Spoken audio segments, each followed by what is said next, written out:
ወረቀት የሌላቸው ሰዎችን የሚያሰጋ ከፍተኛ ሁኔታ እንዳለ ይሰማል እና በሱ ዙሪያ ያለው ነገር ምንድን ነው? ማጆሪቲ የሱፕሪም ኮርት ያለው ምንድን ነው? አንድ ሰው ሲቲዝን ሆኖ እንኳን ቢታሰር አይሶች አጣርተው እስከሚለቁት ድረስ ነው የሚል በጣም አስደንጋጭ ውሳኔ ወስኗል።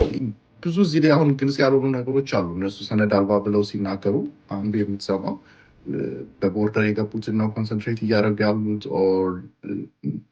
ፓስ ያደረገ ይሄ የታይም ሊሚታቸው አሜሪካ ውስጥ የመቆያ ጊዜ ያለፈባቸውን ነው። ደግሞ በሚገርም ሁኔታ አንዱ የሱፕሪም ኮርት ዳኛ የተናገረው አክሰንቱ የተለየ እስከሆነ ድረስ የመብት ጥሰቱ በጣም ሜጀር ነው የሆነው። አሁን ላይ የስደተኞችን ጉዳይ ስንመልከት ሬፊጂ ስታተስ የሚባል እንደምታውቀው አብዛኞቹ ወደ አሜሪካ ከመምጣታቸው በፊት በጣም በርካታ ጊዜ ወስደው ለምሳሌ ኬንያ፣ ኡጋንዳ፣ ሶማሊያ ሊሆን ይችላል ሌላ ሀገር ላይ ጎረቤት ሀገር ላይ ተቀምጠው ወደ 7 የሚሆኑት ሀገሮች ደግሞ የዶክመንቴሽን የማጣራት ሂደታቸው በጣም ደካማ ነው። ለምሳሌ ኤርትራን ብትወስድ አንዳንድ ሀገሮች ኢቨን ዶክመንቴሽን የማጣራት መንገዳቸው ጠንካራ ቢሆንም ከአሜሪካ መንግስት ጋር ሼር አይደራረጉ። አንድ ሪፊውጂ ከነዚህ 19 ሀገሮች ሲመጣ ነው ስጋት የሚኖርበት በአሁኑ ሰዓት። በተለይ የሪፊውጂ ጎልደን ቤቲንግ ነው የሚባለው የቤቲንግ ፕሮሰሱ ራሱ ማለት ነው። ልጆች አሁን በዚህ ሀገር የተወለዱ ሰዎች ይህን ስቃይ ሲመለከቱ አይስ እንዲያደረገ በመልክ በቋንቋ ስትታሰር እና ይሄ አስፈሪ ነው በጣም አንድ ሰው ባደረጋቸው እንቅስቃሴዎች። አሁን የኔ ጸሎት ሌላ ሰው ራዲካላይዝድ የሆነ ሰው ደግሞ አንድ ነገር እንዳያደረግ ነው። የጥገኝነት ጥያቄዎች አሜሪካ ከመጡ በኋላ እዚህ ነው እንግዲህ ኬዛቸውን ፋይል የሚያደርጉት እና እንግዲህ ያሉበት ሁኔታ ሌጋል ሊምቦ ይሉታል አይደለ? ምንድነው በእነሱ ዙሪያ ያለው ኬዛቸውን በተመለከተ? ስለዚህ የአሳይለም ኦፊሰር ሪቪው ያደርጋል፣ ዶክመንት ኢንተርቪው ስኬጁል ያደርጋል፣ ኢንተርቪው ያደርጋል፣ ኢቭን በዛ ላይ ውሳኔውን ይሰጣል። ነገር ግን ዩኤስሲአይኤስ የአትላንታ ላይ ትልቅ የቬቲንግ ሴንተር እንዳቋቋመ ገልጿል። ስለዚህ አላማቸው ቬቲንግ ፕሮሰስ ውስጥ እንዲያልፉ ማድረግ ነው። ሜይ ቢ የአትላንታ ኢንስቲትዩሽን የዛሬ 10 ዓመት ዲሊት ያደረገውን ፒክቸርህን ራሱ ያገኘዋል።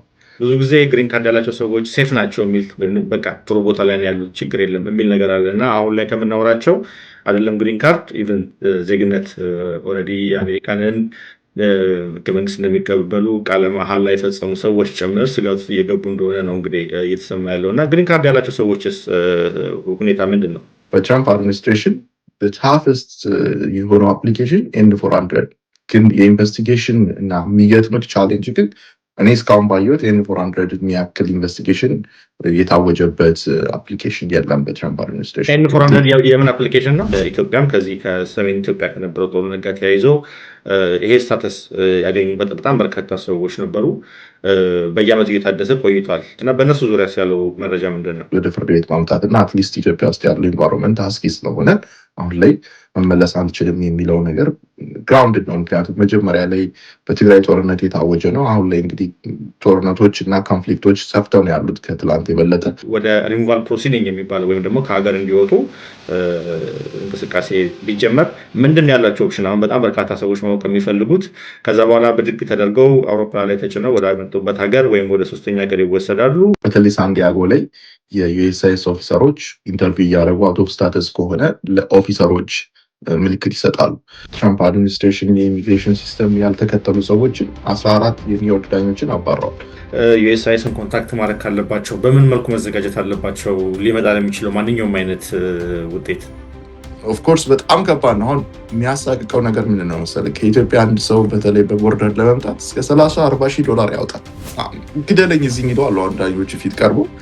ይሄ ሀገር የሚዲያ ሀገር ነው። አንዳንድ ግለሰቦች በሚወስዷቸው እርምጃዎች በጠቅላላ ማህበረሰቡን ኮስት የሚያደርግ ነገር ውስጥ እንዳንገባ መጠንቀቅ ያስፈልጋልና ፕሬዚዳንቱ በጣም ትልቅ ፓወር አለው ኢሚግሬሽን ላይ ሲመጣ።